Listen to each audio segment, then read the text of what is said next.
New tonight, a mother says she and her baby were kicked off an American Airlines flight because of their skin.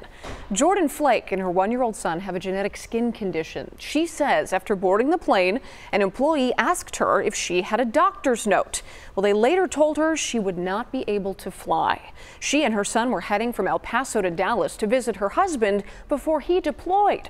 Her Facebook post has been viewed and shared thousands of times. American Airlines responded saying, "We sincerely apologize to Ms. Flake and her son for the experience they had Thursday, and our team has begun an investigation into the matter. Our customer relations team has already spoken to her directly and upgraded them on their American flights. We will now also be refunding the cost of her trip as well."